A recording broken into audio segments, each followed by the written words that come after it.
Vous écoutez CQFD, ce qu'on fera demain, le podcast de Sandrine Bruas et Géraldine Juvin, qui vous parle autrement de la coopération.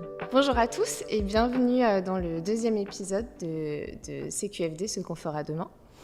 On est ravis avec Sandrine d'accueillir Anne et Anne.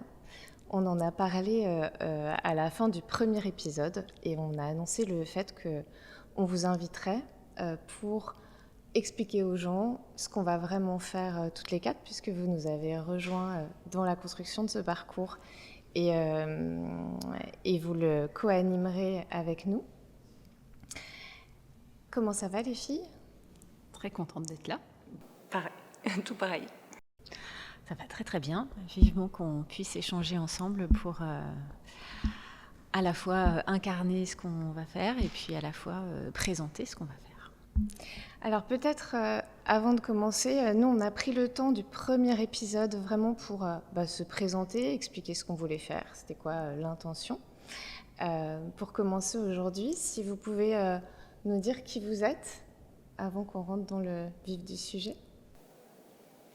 Alors je vais démarrer. Alors qui je suis ? Donc je suis Anne Caron. Alors j'ai démarré mon parcours professionnel dans l'humanitaire pendant une dizaine d'années. Donc cette première période de ma vie m'a profondément marquée et façonnée. J'ai travaillé sur le terrain pendant quelques années, et notamment dans des pays en guerre, donc pour des ONG internationales. Et j'ai découvert beaucoup de richesses là-bas et notamment j'ai été sensibilisée à la résilience que je pouvais trouver dans l'environnement dans lequel j'évoluais. Et j'ai également découvert tout ce qui était de l'ordre de la résilience, justement, dans les capacités d'adaptation que pouvaient avoir les personnes que je côtoyais. Et tout cela, ça m'a amené, au bout de ces 10 années, à vouloir me recentrer davantage sur l'individu, sur l'accompagnement individuel. Et je suis partie à me reformer. Donc j'ai eu une reconversion professionnelle qui a duré 20 ans. Mais je n'ai pas fait d'études pendant 20 ans sans faire autre chose, puisque j'ai effectivement réorienté mon activité professionnelle vers différentes... j'ai ouvert un cabinet, je m'étais formée en sophro, puis j'ai passé une licence en psychologie, la médiation individuelle et collective, le coaching, la préparation mentale, voilà. Et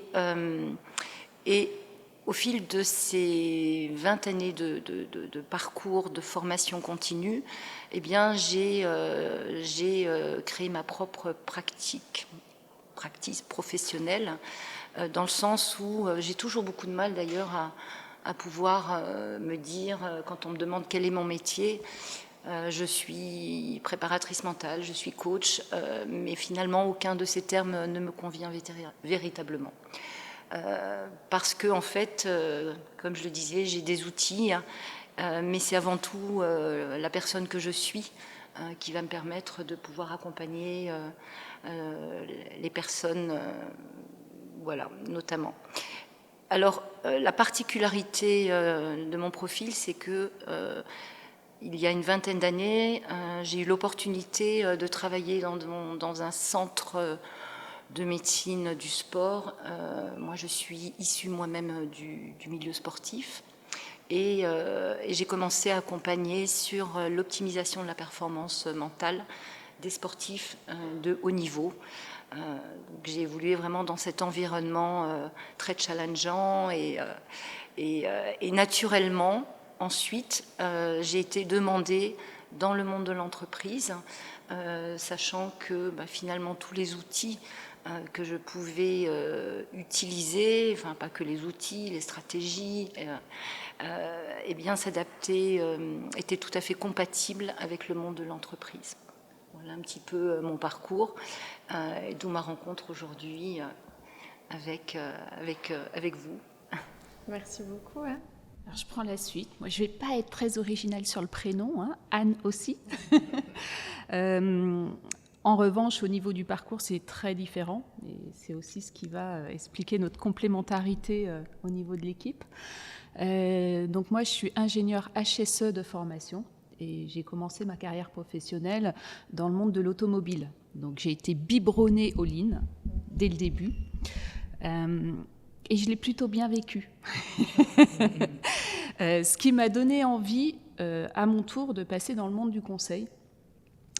Et ça fait maintenant 18 ans que j'accompagne les entreprises sur tout ce qui est excellence opérationnelle, donc plutôt dans le monde industriel. Et en même temps, au cours de ces années, j'ai souvent perçu le fait qu'au-delà des outils qui peuvent être présentés au niveau du Lean, eh ben, la dimension humaine, elle est absolument fondamentale. C'est-à-dire qu'il ne suffit pas d'être formé à un outil A ou B pour que ça fonctionne, et que l'intégration de l'humain au milieu de tout ça est fondamentale.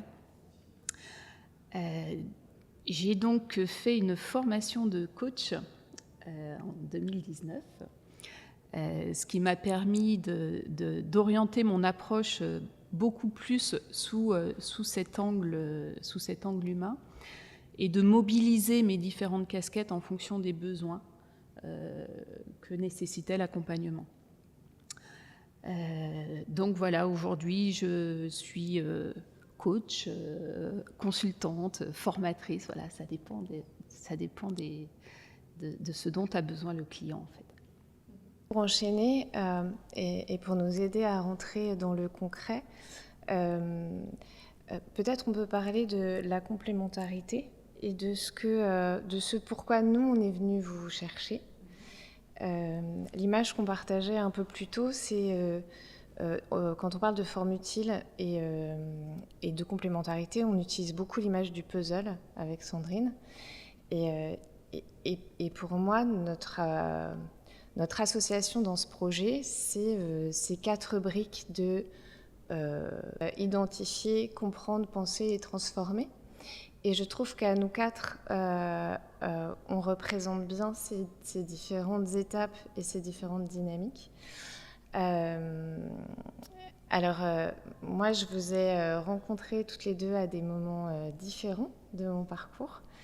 Et j'étais ravie de vous présenter à Sandrine et qu'on puisse faire émerger ça ensemble. Ce qui m'intéressait beaucoup je crois, de ce qu'on a en commun, c'est vraiment l'éthique et la déontologie, cette idée du sur-mesure et cette idée de ne pas venir coller une recette toute prête. Et à la fois Anne sur la composante préparation mentale, avec ce travail autour de la performance individuelle et collective, avec des outils très concrets. Et puis toi, Anne, avec ton expérience et de l'industrie, de la performance opérationnelle, et puis tes différentes casquettes, il me semble qu'à nous 4, on incarne assez ce qu'on a expliqué sur le premier épisode de l'enjeu du parcours, de se retrouver à l'intersection du conseil, du coaching et de la formation. Je ne sais pas si tu veux en dire quelque chose ou si tout de suite peut-être on vous demande ce pourquoi vous nous avez rejoints. Peut-être juste d'ajouter que c'est au-delà d'une rencontre professionnelle, c'est aussi à nous 4 la rencontre d'une conception de l'être humain. Anne parlait de la dimension humaine et en fait, je pense que quand on échange, c'est aussi ça qui ressort de nos échanges et de notre collaboration. Alors pourquoi vous avez accepté d'embarquer dans cette aventure ? En ce qui me concerne, moi, au-delà de nos compétences indéniables, ce pourquoi je suis venue vous accompagner dans ce parcours, c'est essentiellement sur cette question de valeur, de sens. Parce que effectivement, moi, j'ai toujours, et tout le fil conducteur d'ailleurs de mon parcours professionnel, est lié avec cette question du sens. Et effectivement, j'ai très vite trouvé, avec Forme Utile, avec vous, d'abord Géraldine, puis Sandrine et Anne, quelque chose vraiment de central en termes effectivement d'échange, de partage, d'écoute, de bienveillance bien sûr. Et en fait, c'est vraiment ça qui m'a donné l'envie de rejoindre ce beau projet. Ça a tout d'abord été une rencontre avec Géraldine il y a quelques années. Nous faisions partie du même mouvement, donc le Centre des jeunes dirigeants, et on s'est rencontrés vraiment autrement que sur l'aspect professionnel. Ça a été une rencontre où on a été amenés effectivement à échanger sur différents sujets, et c'était notamment ce que j'ai aimé. C'était ce que j'ai dit tout à l'heure, c'est tout de suite j'ai ressenti quelque chose de l'ordre de la confiance, voilà, que je qualifierais au sens général, de confiance et de partage, profond avec Géraldine, et qui m'ont amené finalement et qui nous ont amenés à nous retrouver dans d'autres situations.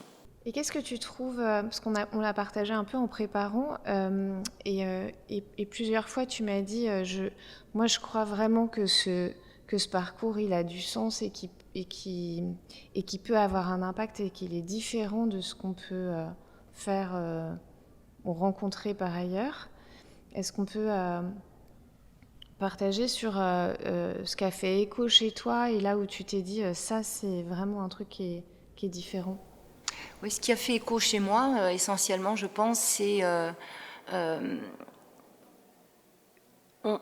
finalement, on a des façons différentes de faire.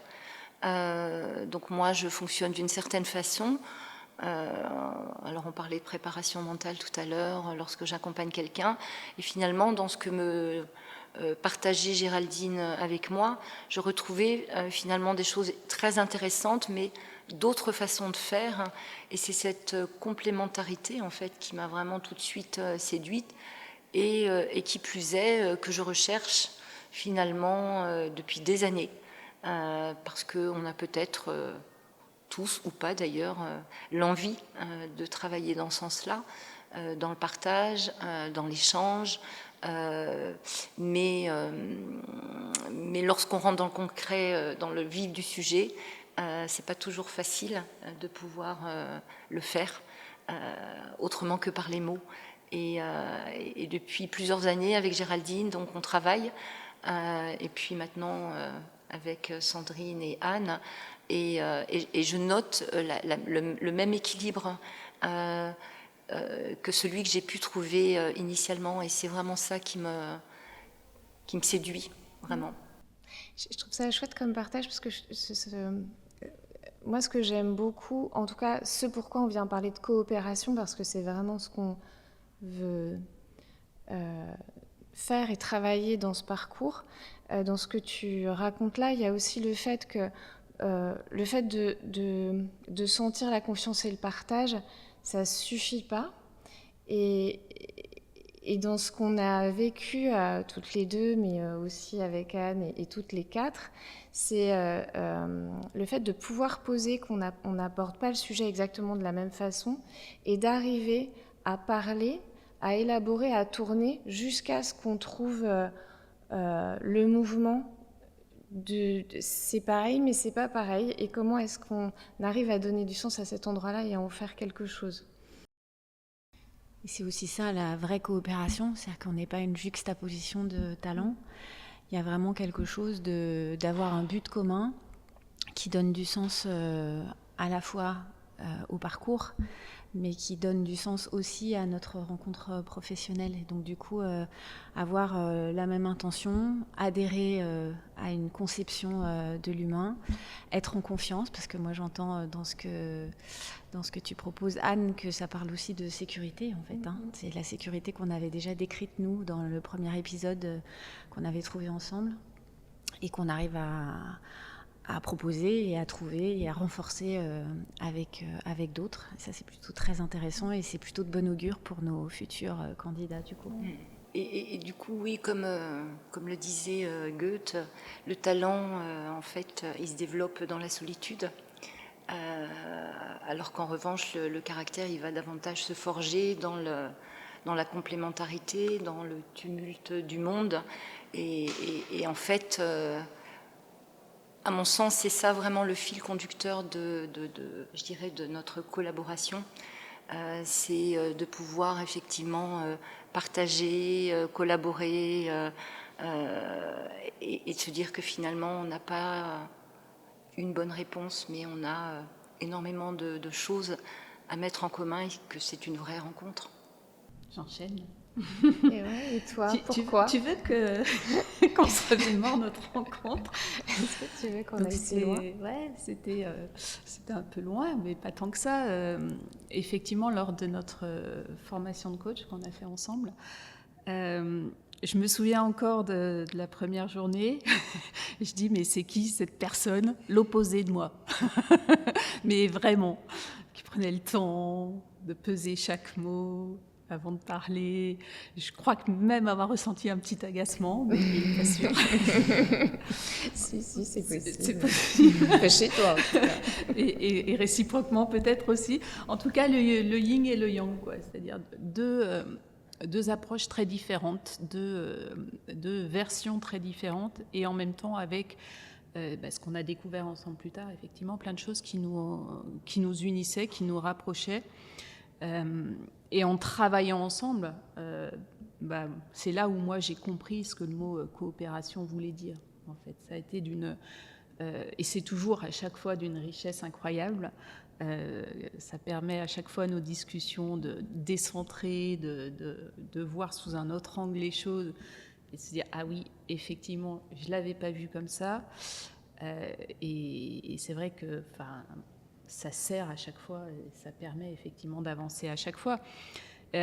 Du coup, pourquoi moi, quand tu m'as proposé ça, j'ai pas hésité 2 secondes, j'ai dit évidemment, déjà parce que c'était une évidence, qu'il y avait cette confiance qui faisait que j'y suis allée même sans trop réfléchir, à vrai dire. Et qu'en fait, dans le quotidien, je vois plein d'exemples où les managers notamment vont se former et là ils vont dire ah oui, alors la formation sur le coup c'est toujours un instant où ça débloque des choses, mais finalement ils reprennent leur quotidien et tout ce qu'on s'est dit pendant le moment de la formation, hop, ça passe aux oubliettes. Et je trouve ça dommage parce que finalement ils en font rien, parce que finalement c'est aussi un investissement perdu. Et du coup, je trouvais que ce parcours, il permettait vraiment de mettre à profit tous ces éléments et toutes ces notions vues au travers des formations, en assurant, tu le dis bien, le service après-vente. Et j'aime bien cette notion, service après-vente. Bonjour. Et je trouve que ça a un vrai sens de pouvoir proposer cette approche-là pour en tirer quelque chose de concret, en fait. On parle toujours d'investissement rentable. Pour qu'un investissement dans une formation soit rentable, il faut en faire quelque chose. Et ce temps long, qui peut paraître assez bizarre d'ailleurs pour une entreprise, au départ un accompagnement sur 22 mois, c'est pas traditionnel. Mais c'est aussi ce qui va permettre d'ancrer les choses et de transformer en vrai dans la durée. Merci. Et peut-être qu'on peut reprendre sur... qu'est-ce qu'est la coopération? Pourquoi on l'attrape à cet endroit-là? Parce qu'effectivement, on partage cette croyance et cette expérience de voir nos clients se former beaucoup, savoir, mais nous dire, quand je suis en situation concrètement, en fait, c'est pas ça que je fais, mais je me vois faire. Comment est-ce qu'on accompagne ça? En ayant tout à fait conscience que quand on accompagne la transformation d'une entreprise, il ne s'agit pas que de travailler avec le dirigeant, mais que c'est bien de travailler avec le dirigeant, ses équipes et ses parties prenantes.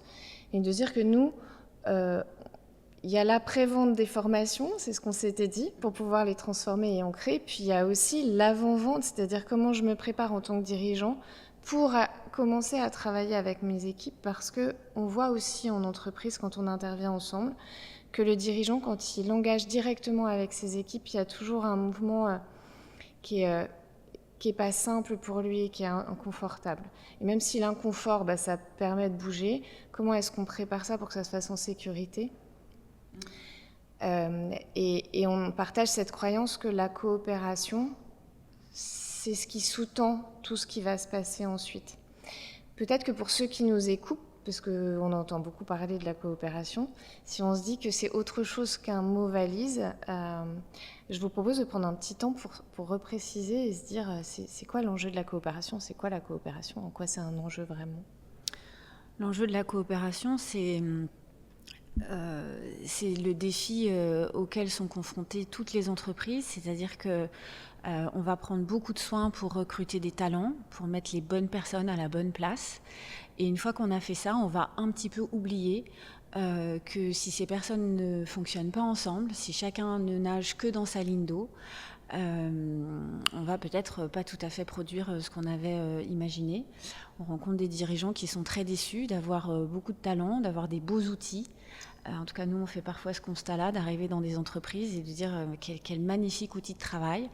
Et les gens sont un petit peu désillusionnés de se dire, oui, c'est un bel outil, il y a les bonnes personnes aux bons endroits, et pourtant, on n'arrive pas à faire ce qu'on veut.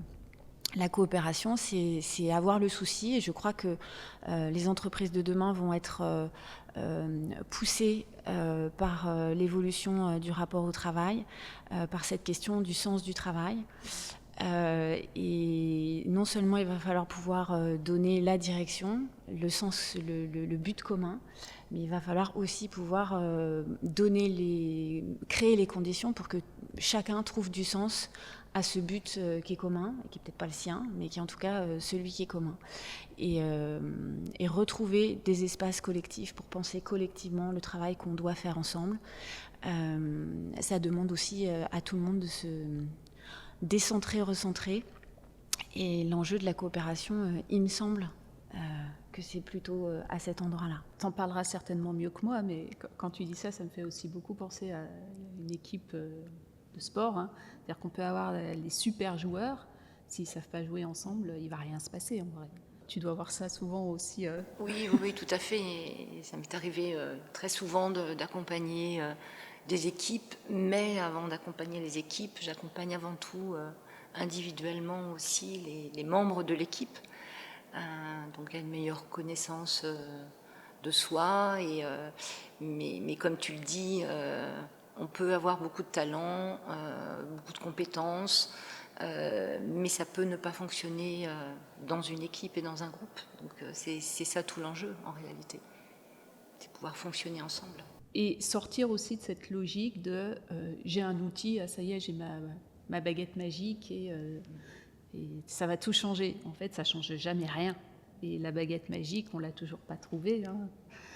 Je ne sais pas si on cherche encore, mais en tout cas, pas sûr qu'elle existe.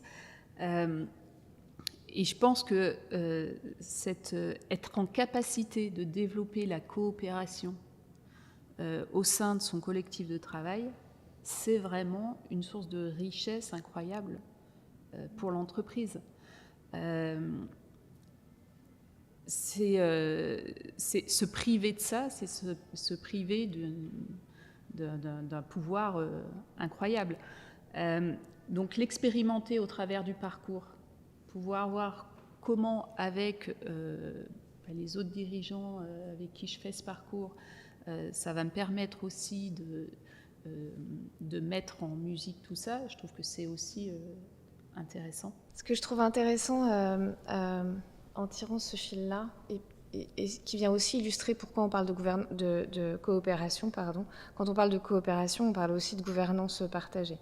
Et quand on l'évoque avec les dirigeants qu'on accompagne, et on est intervenu avec Anne récemment dans 2 entreprises auprès de 2 collectifs différents qui partageaient ce même constat. Où effectivement le dirigeant il est formé, il est dans des réseaux professionnels, il a fait des parcours de formation de dirigeants qui vient compléter la palette dont il a besoin de stratégie, de RH, de prospective, de finance. Mais souvent sur cette notion-là, on touche du doigt l'injonction paradoxale entre je suis fondateur de ma boîte, je sais ce que je veux en faire, j'ai une vision, et à la fois je veux adopter ce modèle parce que je crois qu'effectivement c'est ce qu'il faut pour demain. Et donc il y a une espèce de frottement sur je veux adhérer, je veux créer de l'adhésion, je veux créer des règles partagées, qui est le principe de la gouvernance partagée, de comment on co-construit le cadre. Et on se rend compte que souvent, il y a quelque chose qui devient très inconfortable pour le dirigeant et qui empêche aussi l'entreprise de fonctionner.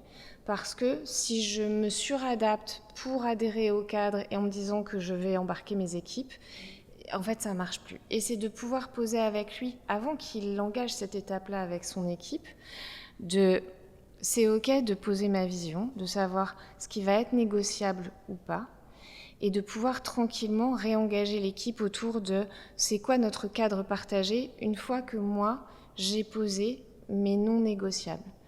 Et ça, souvent, ce sont des étapes qui sont passées et qui sont oubliées parce qu'on entre tout de suite dans l'idéalisation de ce que c'est la coopération. Et effectivement, ce parcours, on l'a construit pour pouvoir se dire à chaque étape, ça va être testé, ça va être expérimenté entre les participants et aussi entre nous. Et c'est aussi pour ça qu'on a choisi de faire ce podcast toutes les quatre, pour parler de comment nous, on expérimente cette coopération. Et on n'a pas encore découvert tous les angles morts parce qu'à chaque fois, on aura à se réadapter et à bouger ensemble. Je ne sais pas si ça vous fait écho, ça ? En tout cas, ce qui va être vraiment très intéressant, c'est de permettre aussi, par l'intermédiaire de ce parcours, de proposer aux dirigeants d'avoir un vrai vécu collectif. Le vécu qu'on a en formation, c'est un vécu particulier. On a parfois une certification, on a parfois des évaluations, on est dans des challenges et parfois, dans certaines formations, une forme de compétition qui ne permet pas vraiment toujours de vivre pleinement le collectif. La façon d'aborder le collectif dans le parcours, c'est le premier laboratoire, c'est le premier endroit où on vient sentir c'est quoi être avec l'autre, c'est quoi avoir un but commun avec l'autre alors qu'on n'est pas exactement, on n'est pas le clone de l'autre, on ne pense pas exactement la même chose que lui. Et c'est vrai aussi qu'on est dans des environnements où la nuance n'est pas toujours tout à fait possible. Et le fait de pouvoir se dire qu'on peut ne pas être complètement d'accord, mais qu'on peut quand même faire quelque chose ensemble, c'est aussi ce qu'on avait envie de travailler ensemble. Probablement que si on nous attrapait chacune dans notre fil, peut-être qu'on n'est pas d'accord sur tout, et ça ne nous empêche pas de travailler ensemble et de poursuivre le même but. Et je crois que c'est vraiment ça qui est proposé dans ce parcours. Il me semble que c'est aussi, moi, ce que j'expérimente en tout cas avec vous et ce qu'on a mis au travail, on peut ne pas être d'accord, on ne prend pas au même endroit, et à la fois, pour pouvoir construire ensemble, on n'a pas la nécessité d'abandonner ce qui est précieux pour soi. Et pour ça, il faut pouvoir se parler de ces désaccords. Parce que si on ne peut pas se parler des désaccords, on ne pourra pas aller toucher, évaluer cet endroit-là qui nous permet de garder ce qui est à nous et qui nous permet de faire le pas vers l'autre. Et probablement, en tout cas pour ma part, les collectifs que j'accompagne, une des difficultés à laquelle ils sont confrontés, c'est que quand on n'est pas d'accord, on ne s'en parle pas pour ne pas arriver au point de non-retour où on sera obligé de se dire qu'on ne peut plus travailler ensemble. Et donc, comme on ne se parle pas de nos désaccords, on laisse un peu pourrir des trucs quand même, et qui finissent par ressortir, sur quelque chose où on ne peut plus du tout se réconcilier. C'est-à-dire qu'on n'est même pas en capacité de comprendre pourquoi est-ce qu'on n'est pas d'accord. Sachant que parfois on n'est pas vraiment pas d'accord en vrai, mais on est aussi sur des enjeux d'ego dans les relations interpersonnel. Et donc, voilà, pouvoir se dire qu'une fois que l'autre a posé qu'il n'était pas d'accord, on va pouvoir faire quelque chose, je pense que ça fait aussi bouger les lignes, parce que dans certaines entreprises, on n'a pas le droit de dire qu'on n'est pas d'accord. On échangeait avec, pas plus tard que vendredi dernier, avec une dirigeante qui nous partageait ce qui pouvait se passer dans une entreprise d'un collègue, où pour qu'il n'y ait pas de désaccord, les gens n'ont pas le droit de se parler. On a organisé le travail, les temps informels, de manière à ce qu'ils ne se croisent pas, comme ça ils ne peuvent pas se parler.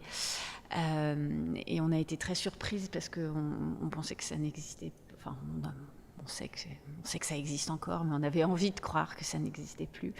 Et ça donne encore plus de sens. En tout cas, pour ma part, ça me donne encore plus de sens de faire ce parcours, de le faire avec vous. Parce que c'est aussi venir se dire, on peut travailler ensemble, on peut poursuivre le même objectif. Et on peut ne pas être d'accord sur tout, parce qu'on est... moi, je retrouve Anne dans ce qu'elle peut poser de s'être formée pendant 20 ans. Je n'ai pas fait les comptes, mais je ne dois pas être loin. À chaque fois qu'on sort d'une formation, il y a aussi un effet dogmatique, en fait. C'est-à-dire que je me suis formée à ça, je pense ça. Quand je enclenche la formation d'après, on m'explique que ce que j'ai vu avant, c'est pas ça, maintenant c'est ce dogme-là. Et moi, j'ai vraiment mon fil d'Ariane à moi, c'est de réconcilier les dogmes, en fait. Parce que je pense que c'est pas du tout incompatible. On peut penser avec un modèle, et puis on peut adapter le modèle pour venir l'augmenter, l'enrichir avec un autre modèle. Et que quand on fait ça, on n'est pas un rebelle, on n'est pas subversif, on n'est pas mécréant, on est juste intelligent. Ouais, je pense que c'est quelque chose qui se pose beaucoup aussi dans les entreprises en quête de changement. Donc on va beaucoup nous parler de gestion du changement. Et un des points de blocage, je pense, en tout cas dans ce que j'expérimente, c'est qu'il y a souvent posé le bien, le mal. C'est juste, c'est faux. Et tant qu'on ne se retrouve pas dans l'un ou dans l'autre, en fait, ça ne matche pas. Et il faut choisir son camp. Il faut choisir son camp. Et je pense que là, effectivement, de pouvoir permettre aux dirigeants déjà de faire le deuil de cette vision du monde et de se dire que le champ des possibles est beaucoup plus large et qu'on a le droit de ne pas être d'accord, et que ça n'empêche pas que, en même temps, on va quand même pouvoir fonctionner ensemble, du coup avec la diversité que ça va apporter aussi, tout en ayant ces plages de non négociables, hein, mais en fait tout changement n'est finalement qu'une négociation, et qu'est-ce que je suis prêt à négocier ou pas. Et ça faisait écho par rapport à ce que tu disais tout à l'heure, comment on les accompagne finalement, et comment on fait cette avant-vente pour faire l'inventaire aussi de qu'est-ce qui est négociable pour moi ou pas, où je me situe et comment j'envisage aussi mon entreprise, comment j'envisage mon rôle et comment je suis confort dans ce périmètre-là. Et d'ailleurs, la première étape du parcours, c'est le diagnostic.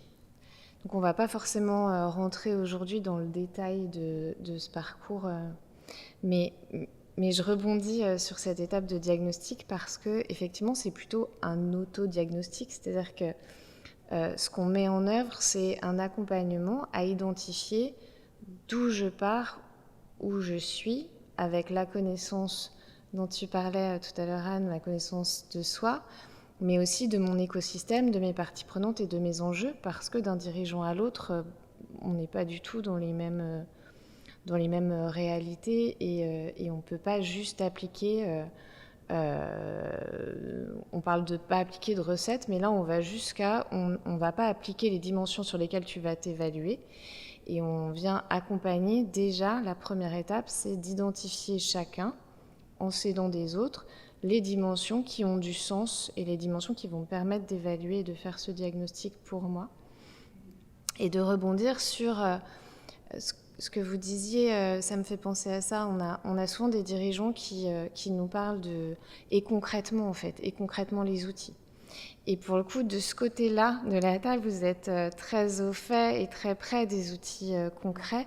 Et ce qu'on observe quand on échange et quand on a l'opportunité d'intervenir ensemble chez des clients, c'est qu'il y a un vrai enjeu dans la complémentarité aussi, de lutter contre cette dichotomie qui voudrait que soit on pense, soit on fait concrètement, et d'arriver à trouver l'équilibre dans ces deux temps avec, oui, vous avez fait plein de formations, vous savez déjà plein de choses, et justement, fort de ça, on va prendre un temps pour déconstruire et refaire un Lego qui prenne en compte tout ce que vous avez déjà, toutes les briques que vous avez déjà apprises, accumulées, appréhendées, pour que chacun puisse créer ses propres outils.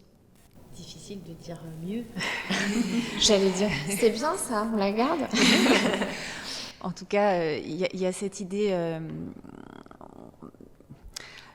ça nous arrive de jeter un froid parfois avec nos clients. Moi, ça m'arrive avec les professionnels que j'accompagne, que ce soit en individuel ou en collectif, de sentir que ça jette un peu un froid quand on repose à l'autre qu'il est l'expert de sa situation. Alors ça paraît un petit peu galvaudé de dire il n'y a que vous qui savez, moi je ne sais pas, les gens ont un petit peu du mal avec cette idée, mais ce qu'on est en train de poser, c'est quand même ça, c'est-à-dire que le dirigeant, il est l'expert de son entreprise.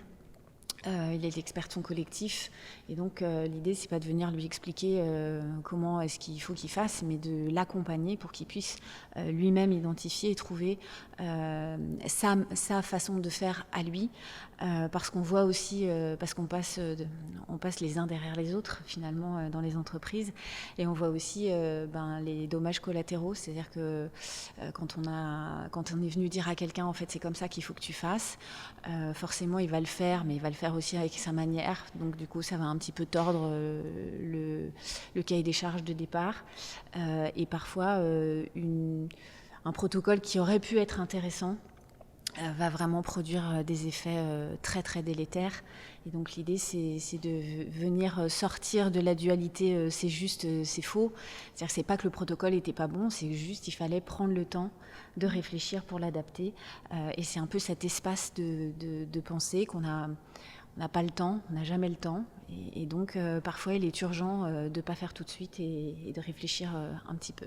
Et réfléchir avec d'autres, peut-être que ça permet aussi de donner de l'intensité à la réflexion qu'on va pouvoir conduire. La citation d'Einstein que je pose à mes clients qui disait que s'il avait eu 1 heure pour résoudre un problème, il passerait 55 minutes à le poser. Et c'est vrai que ça, dans le monde de l'entreprise, on a beaucoup de mal à le mettre concrètement en application, parce que les gens sont valorisés sur le fait de faire. Donc j'agis, donc je suis quelqu'un de bien. Prendre du temps à réfléchir, c'est pas du tout quelque chose qui est valorisé aujourd'hui. La question de la temporalité, à mon sens, elle joue un rôle essentiel dans ce parcours du dirigeant. On est dans un processus, et un processus, comme tout processus, ça prend du temps. Et il ne s'agit pas de vouloir appliquer un outil. Il s'agit essentiellement déjà de comprendre ce qu'on fait. Et puis ensuite, il faut l'intégrer. Donc tout ça, ça prend beaucoup de temps. Donc non, on n'a pas de recette magique. On n'a pas de. Il s'agit d'un vrai processus. Oui, et puis dans ce que tu dis, c'est aussi ce que toi tu pratiques sur la préparation mentale, de l'entraînement aussi, ce que tu partages, ce qui est essentiel aussi, d'entraîner une pratique, et ça se fait forcément dans le temps. C'est ça, c'est appliquer un outil dans une situation de stress intense, ça ne sert pas à grand-chose en réalité. Donc on peut connaître la technique, mais si on ne l'a pas intégrée, on en fait vraiment véritablement rien. Donc oui, ça demande beaucoup de rigueur lorsqu'on s'entraîne à ça. Et la volonté, bien entendu, la volonté de vouloir progresser, une ouverture d'esprit aussi, parce que on va peut-être apprendre des nouvelles routines, des nouvelles façons de faire. Donc on se déshabitue encore une fois à quelque chose, on va déconstruire quelque chose. Ce que tu disais, Sandrine, tout à l'heure, pour reconstruire quelque chose, mais différemment. Et puis ça me fait penser à ce qu'on a pu partager aussi sur d'autres interventions et de là où on se retrouve dans la complémentarité, c'est qu'il y a effectivement ce sujet de là où on vient nous chercher beaucoup, les dirigeants, sur la gestion du stress, la gestion des crises, parce qu'il faut aller vite. Donc cette notion de si je dois m'adapter vite, il faut que j'ai des outils très concrets vite. Et en fait, quand on vient travailler sur la gestion des outils pour gérer ce stress ou cette crise, je ne viens pas travailler sur qu'est-ce que je fais pour que ça ne se reproduise pas. Alors peut-être il y en aura une autre, mais c'est cette idée que si je fais toujours la même chose, j'obtiens le même résultat. Donc dans cette idée de venir le travailler à 4, c'est aussi de pouvoir travailler sur des outils concrets pour gérer ce qui arrive et en même temps en apprendre quelque chose et faire en sorte que la fois d'après, ce sera un peu différent. Et avec cette idée dont on n'a pas parlé, mais de la coopération au service de quoi ? Au service de l'adaptation, de l'engagement du collectif, mais aussi de l'autonomie, de comment est-ce que on apprend les uns des autres et comment je gagne en autonomie pour pouvoir dérouler tout seul, parce que notre métier et notre modèle économique, clairement, c'est que les gens ils aient plus besoin de nous. Et je crois que c'est un truc qu'on partage aussi toutes les 4 dans nos activités. Et puis c'est intéressant de redéfinir qu'est-ce que c'est que la vraie autonomie, parce que l'autonomie c'est pas l'indépendance, c'est-à-dire l'autonomie c'est pas être capable de faire tout seul, et je crois que le dirigeant il peut aussi être pris dans cette tension-là, que du coup il est dirigeant, il doit porter, il doit accompagner, il doit soutenir, et donc c'est quand même c'est un chemin de solitude quand même d'être dirigeant. Et la vraie autonomie, c'est pas comme on le prétend souvent faire tout seul. La vraie autonomie, c'est être capable de discriminer ce que je suis capable de faire seule et ce pourquoi j'ai besoin d'aide. Pour pouvoir aller demander l'aide uniquement là où j'ai besoin. Et c'est aussi ça que le parcours peut proposer, à la fois dans la première année, où effectivement il y a tout ce collectif qui s'installe, et puis cette émulation intellectuelle qu'on propose dans le programme, et puis quelque chose qui vient se renforcer sur les mois qui suivent, les 12 mois qui suivent. Comment est-ce que j'identifie ce sur quoi j'ai pas besoin d'aide et ce sur quoi je demande de l'aide, parce que apprendre à demander de l'aide et parfois aussi apprendre à en offrir, c'est un vrai travail, c'est un vrai cheminement, et je trouve que c'est aussi ça qui est intéressant dans ce qu'on propose ensemble. On nous pose la question souvent quand on présente le parcours, parce que il y a un site internet, on communique sur les réseaux, et puis on va nous aussi à la rencontre. L'idée c'est de pouvoir aussi se poser, prendre le temps de présenter le parcours, et donc ça c'est des temps plutôt en tête-à-tête. Et on nous demande quand même régulièrement, mais c'est quoi le profil du dirigeant, pourquoi je viendrais faire ça, et j'ai vécu le mois dernier une séance où on animait avec un dirigeant une séance de travail avec l'équipe autour de la gouvernance partagée. Donc l'objectif, c'était bien de comment je mets en place, je pense, le cadre commun et co-construit.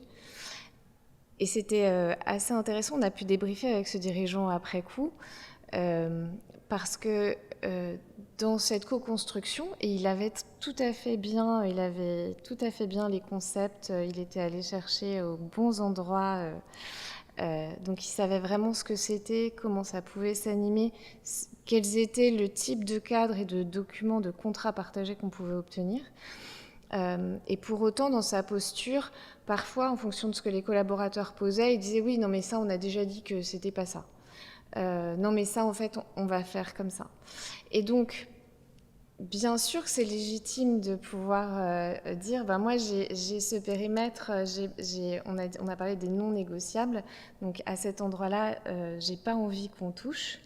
Mais en revanche, il y a quelque chose à préparer avec l'équipe et déjà d'être capable de penser pour soi, donc de le faire en conscience et de pouvoir se dire, je veux partager et coopérer, mais pas tout. Et donc on a pu retravailler ça ensuite tous les deux. Et ce qui m'a partagé, c'est finalement,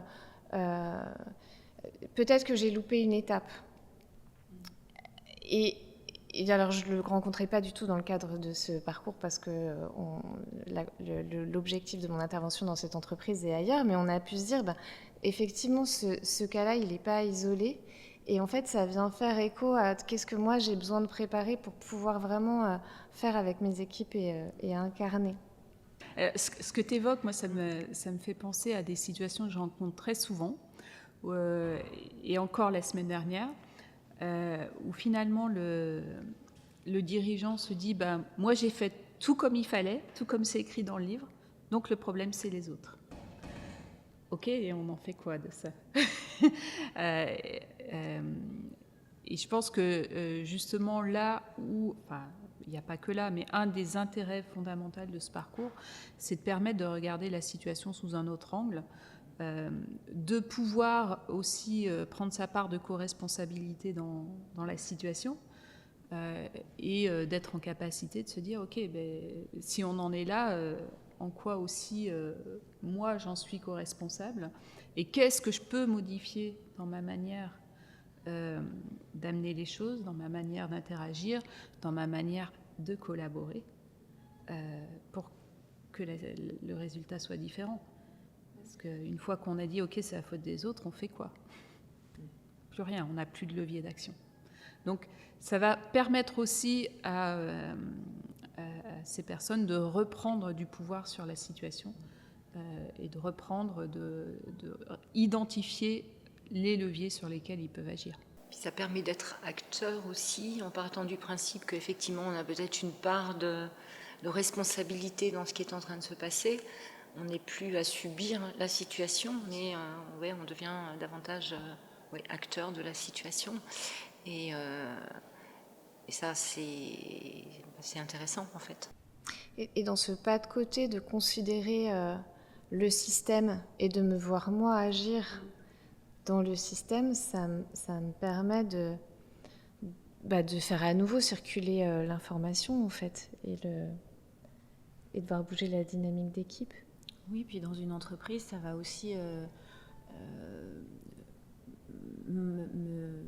m'inviter à regarder par la fenêtre de l'autre. C'est-à-dire que très souvent, tu parlais de conduite au changement, Anne, très souvent ce à quoi on va se confronter, c'est qu'on va dérouler des méthodes, parfois des trucs un peu tout ficelés, tout prêts, et on va oublier quel est le métier des gens. Et comment c'est pas une transformation d'organisation. Pour certains, on vient complètement changer leur métier. Et que la question du sens, la question du but commun, elle se retrouve à cet endroit-là. On a parfois des dirigeants qui vont pas avoir tout de suite repéré, parce que je peux être dirigeant, avoir repris une boîte ou monter une boîte dans un secteur d'activité où c'est pas mon cœur de métier, et justement ça peut être aussi intéressant. J'ai pas besoin de tout savoir ou de savoir tout faire. Il y a des gens très bien, très compétents qui peuvent être à la bonne place.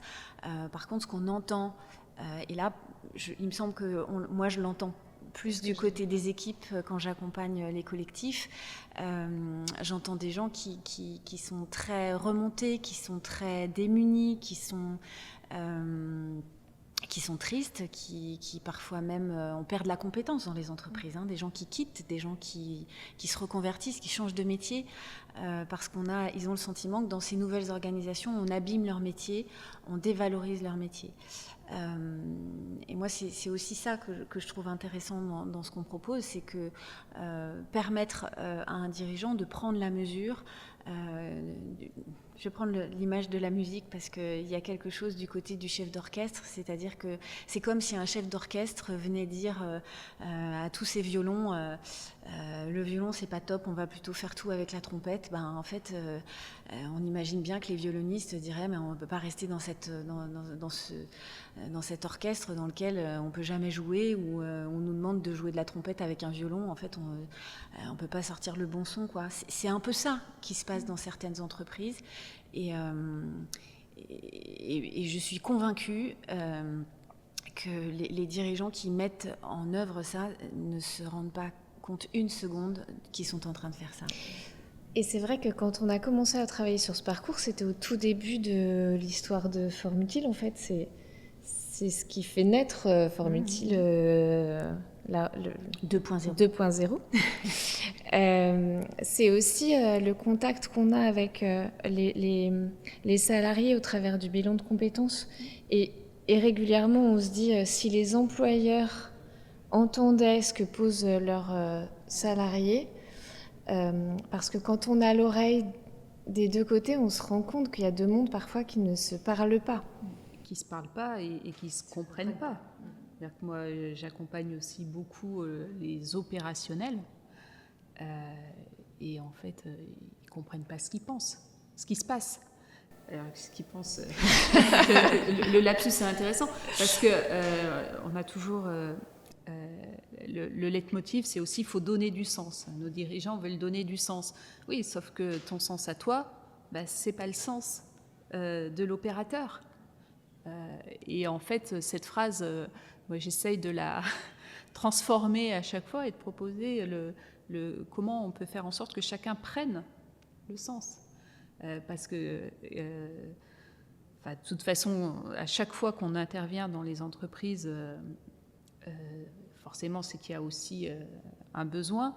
Et à chaque fois, dans 100% des cas, il y a ce fossé qui s'est créé, à minima entre les opérationnels et la direction, souvent aussi même au sein des CODIR.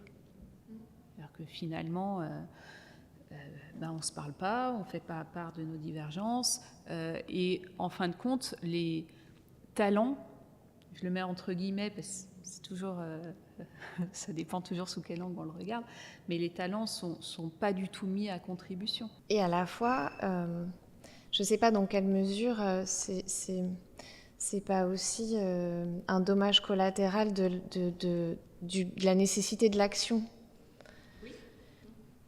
Parce qu'en fait, parfois, c'est rien que l'idée de me poser et de prendre le temps de comprendre, en fait, je vais faire autre chose. Et puis les violons, ils vont faire un autre morceau parce que c'est trop compliqué. Donc ce truc-là de prendre la mesure de ça me fait gagner du temps là tout de suite, mais à quel coût et combien de temps je vais perdre après, ça, on en a beaucoup parlé. Ouais.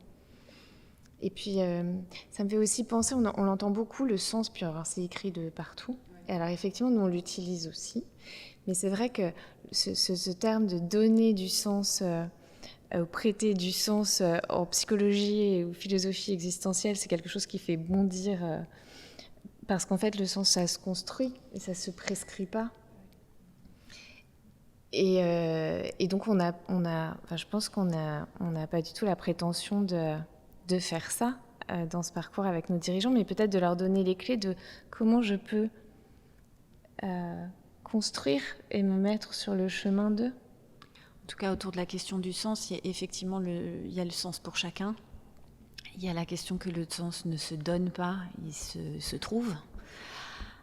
Pour le trouver, il faut un peu chercher aussi. Donc ça veut dire prendre le temps. C'est aussi un effort. Je trouve que ça parle aussi de ça. Et puis, il me semble que dans ce travail et dans ce qu'on peut retenir des dirigeants qu'on côtoie, quelle que soit la taille de leur boîte, leur parcours, depuis combien de temps ils sont dirigeants, quels dirigeants ils sont ou quels dirigeants ils voudraient être, il me semble qu'il y a parfois un fossé dommageable. Tu parlais de gâchis. entre ce qui m'inspire et comment je peux inspirer les autres. Et que peut-être dans le parcours, il y a cette idée de comment trouver le chemin, retrouver le chemin de sa propre inspiration, parce qu'on peut perdre aussi au fil du temps, parce que la vie d'un dirigeant, c'est des journées qui commencent très tôt, qui finissent très tard, un rythme un peu effréné, pas beaucoup de temps libre, pas beaucoup... ça aide pas à garder son fil d'inspiration quand même, si on est très honnête, et accompagner le chemin vers l'inspiration qui va permettre de redevenir inspirant pour ses équipes et pour ses collaborateurs. Et quand même, on parle beaucoup de temps, mais on a aussi pensé ce parcours en réalité avec la vraie vie. J'avais une dirigeante la semaine dernière qui me disait « Ouais, c'est intéressant ce que vous proposez, mais bon, 2 ans... Et je me suis entendue lui répondre en fait, là, votre projet, c'est pour les 15-20 prochaines années. Donc, en fait, 2 ans sur 15 ans, on est d'accord que c'est pas non plus la mer à boire et que c'est 2 jours par mois. Après, c'est une demi-journée par mois. On est quand même dans quelque chose qui est assez compatible, dirigeant compatible. Puis, je pense que c'est un point qui nous caractérise aussi, c'est le côté pragmatique. C'est-à-dire que l'idée, c'est pas d'être dans des concepts, d'être dans des choses très théoriques, c'est aussi d'être hyper pragmatique et au contact de ce dont ils ont besoin. C'est aussi pour ça d'ailleurs qu'on n'a pas tout écrit dans les détails et que ça va aussi s'alimenter avec les personnes qu'on aura en face de nous, en fait. Oui, tu veux dire, on ne va pas passer 12 heures sur une chaise à regarder du slide. C'est pas le but. C'est vrai, c'est important de le préciser. Ouais, c'est pas le but. Avant de se laisser, est-ce que vous seriez OK pour jouer aux questions-réponses qu'on a assez fréquemment ces derniers temps, de concrètement, pourquoi je ferais ce parcours en tant que dirigeant? Alors, pourquoi je serais tentée de me lancer dans ce parcours du dirigeant? De tout ce que j'ai pu entendre, hein, donc je me mets dans une position plus d'écoute, là. J'aurais tendance à le résumer simplement en disant ça me permettrait peut-être de pouvoir aller vers la meilleure version de moi-même. Oui, j'aime bien cette notion de meilleure version de moi-même. Et je rajouterais du coup aussi, parce que ça va me permettre de transformer tout ce que j'ai pu apprendre jusque-là et du coup de gagner aussi en efficacité dans mon contexte avec les équipes qui m'entourent et voilà, gagner en efficacité. Meilleure version de moi-même pour gagner en efficacité. Dans le fil du collectif, ma réponse ce serait vous trouverez dans cet espace des pistes que vous n'auriez jamais trouvées tout seul. J'ai une ou deux questions encore et celle-ci, je pense que tout le monde l'a un petit peu en tête quand on nous écoute parce qu'on on parle beaucoup d'accompagnement, on parle des dirigeants et des entreprises qu'on accompagne. On a quand même l'étiquette des coachs. Si on conclut autour de cette question que peut-être les gens qui nous écoutent ont en tête en écoutant nos échanges, parce qu'on parle beaucoup de coaching, d'accompagnement, et on a utilisé beaucoup de mots qu'on sait, un peu de mots valises qu'on retrouve un petit peu de partout. Selon vous, qu'est-ce que ce parcours a de différent qu'un énième coaching ou une énième formation? J'y vais. Je pense que déjà c'est l'équipe, c'est le fait qu'on soit à 8 mains et qu'on amène aussi nos diversités, nos différences de point de vue, nos différentes expériences, sans dire que l'une ou l'autre a raison, c'est pas du tout le sujet, mais c'est plus de cette complémentarité et cette du coup manière de voir le monde aussi d'avoir cette capacité à se décentrer un peu et pouvoir explorer les choses différemment. C'est permettre aux dirigeants de se mettre dans cette posture de recul et de partage avec aussi les autres personnes qui vont faire la formation. C'est-à-dire, d'ailleurs, c'est pas une formation, c'est un parcours. C'est-à-dire, ce qu'on propose, c'est vraiment un parcours à la fois pour le contenu, mais aussi pour tout ce qui va se passer autour du parcours. Et ça, je pense que c'est hyper innovant, en fait. Enfin, moi, j'ai pas trouvé d'autres propositions de ce type-là. Et c'est en ça que je la trouve hyper innovante. Elle ne vient pas en remplacer une autre proposition, ça vient vraiment en complémentarité et de pouvoir mailler en fait tous ces différents éléments. Ce qui est également très intéressant, c'est par rapport à ce que tu évoques, de ce qu'il y a autour, ce qui se passe en intercession, comment il peut y avoir en appui du collectif des accompagnements individuels dans une pensée sur mesure, mais aussi comment on parle de 8 mains, c'est 8 mains au carré parce que c'est aussi la liberté qu'on se laisse de pouvoir aller chercher d'autres interlocuteurs plus pointu sur un sujet ou un autre en fonction des besoins du collectif, et que ça c'est aussi quelque chose qu'on ne trouve pas partout parce que le catalogue est booké, les dates sont bookées et donc les intervenants sont bookés. Là on prend le risque de la liberté et on prend aussi nos responsabilités de cette liberté, d'attendre, de pouvoir identifier précisément quels vont être les besoins pour pouvoir proposer, pas des réponses, mais en tout cas des espaces pour imaginer des possibles avec d'autres que nous. Et ça vient aussi marquer à quel point on n'est pas dans le dogme. Parce qu'on est prête à ce risque-là, peut-être d'interlocuteurs qui viendront dire pas tout à fait ce qu'on a dit ou pas tout à fait de la même manière, mais que c'est aussi ça qui va faire une espèce de réalité augmentée et d'une richesse augmentée.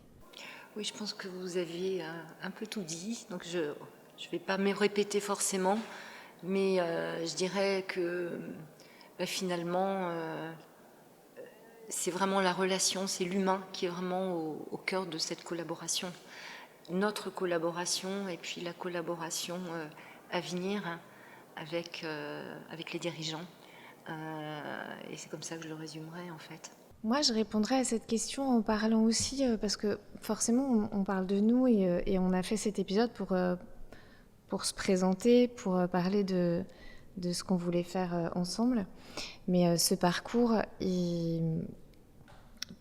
c'est aussi autre chose que du coaching parce qu'on met en place un dispositif pour que ces dirigeants, ils apprennent ensemble, ils apprennent les uns des autres, ils soient consultants les uns pour les autres aussi.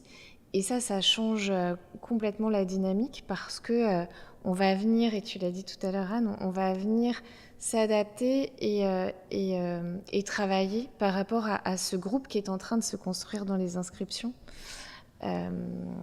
Et en ça, ce sera forcément pas une énième formation ou un énième coaching, mais comment est-ce que tous ensemble, on met en commun ce qu'on sait, ce dont on a besoin et on travaille sur ce qu'on construit les uns pour les autres.